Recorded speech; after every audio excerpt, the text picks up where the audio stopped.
PM परिहार मुख्यालय के सहारा India के पास है। सहारा इंडिया को लेकर के केंद्र सरकार एक पोर्टल जारी किया था। उस पोर्टल पे सभी लोग रजिस्ट्रेशन करवाए थे कि उनका 45 दिन के अंदर में पैसे रिफंड किया जाएगा। क्या वाकई 45 दिन के अंदर में जो निवेशक थे, जो सहारा इंडिया में निवेश किए थे, उनका पैसा को रिफंड किया गया है? तमाम पहलुओं पर बातचीत करेंगे। मेरा नाम है गुलाब और आप देख रहे हैं न्यूज पब्लिक बिहार। क्योंकि सहारा इंडिया की बात किया जाए तो सहारा इंडिया के पोर्टल पर रजिस्ट्रेशन करने के लिए आधार नंबर से मोबाइल नंबर लिंक होना जरूरी था और बहुत सारे लोग ऐसे भी थे जिनके आधार कार्ड में मोबाइल नंबर लिंक नहीं था, तो उनको लिंक कराने के लिए 300 से 400 रुपया खर्च करना पड़ा था और ये सोच करके वो खर्च किए थे पैसा उसे दिया जाएगा। और इसी उम्मीद के साथ में 300-400 रुपया खर्च किए थे मोबाइल नंबर लिंक कराने के लिए। उनके बाद फिर से उनको जो केंद्र सरकार की तरफ से सहारा इंडिया का पोर्टल लॉन्च किया गया था, उस पोर्टल पे रजिस्ट्रेशन करने के लिए 300 रुपया खर्च किया गया था और लोग ये सोच कर दे रहे थे कि सहारा इंडिया में उनका लाखों रुपया फंसा हुआ है, उनका पैसा रिफंड आ जाएगा। और इसी उम्मीद के साथ में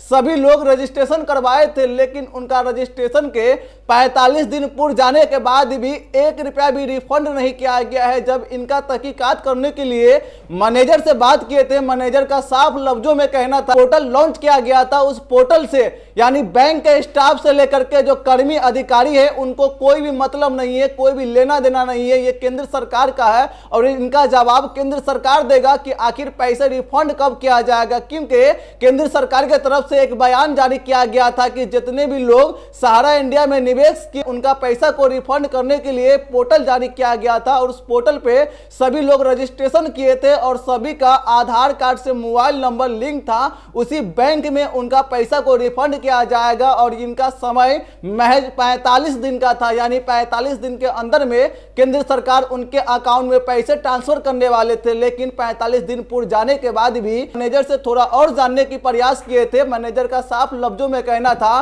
कि जब भी पैसे रिलीज किए जाएंगे, जब भी पैसे ट्रांसफर किए जाएंगे, वो केंद्र सरकार के द्वारा ही ट्रांसफर किए जाएंगे और इनका जवाबदेही केंद्र सरकार है। केंद्र सरकार जब चाहे वो पैसे को ट्रांसफर कर सकते हैं और इनका कोई भी निर्धारित समय तय नहीं किया गया। क्योंकि इससे पहले जब रजिस्ट्रेशन हो रहा था उस समय में बहुत सारे चैनलों पर आपने देखा होगा, बहुत सारे अखबारों में देखा था कि 45 दिन के अंदर में पैसे रिफंड किए जाएंगे। लेकिन 45 दिन पूर्णे के बाद भी किसी भी जो निवेशक थे, जो निवेश किए हुए थे सहारा इंडिया में जीवन भर का कमाई, उनका पैसा को रिफंड नहीं किया जा रहा है। क्योंकि सहारा इंडिया की बात किया जाए तो 80 से 85 करोड़ ऐसे लोग हैं जो सहारा इंडिया में जीवन भर की कमाई रखे थे, कोई बेटी का शादी करने के लिए तो कोई घर बनाने के लिए, और इसी उम्मीद के साथ में सहारा इंडिया में फिक्स डिपॉजिट करवाए थे। लेकिन उनका अचानक पैसा डूबने लगा था और इसी पैसे को निकालने के लिए केंद्र सरकार की तरफ से एक पोर्टल जारी किया गया था और उस पोर्टल पर रजिस्ट्रेशन करने के बाद भी पैसे उसका रिफंड नहीं आ रहा। तो सबसे बड़ा सवाल यह है कि आखिर पैसे रिफंड कब होगा और इनका जवाबदेही कौन है किया था। कैमरामैन मोहम्मद रिजवान के साथ मैं मोहम्मद गुलाब और आप देख रहे हैं न्यूज पब्लिक बिहार। बार सेवा करने का मौका अवश्य दें। A1 बाजार shopping mall, new bypass road, Sursand.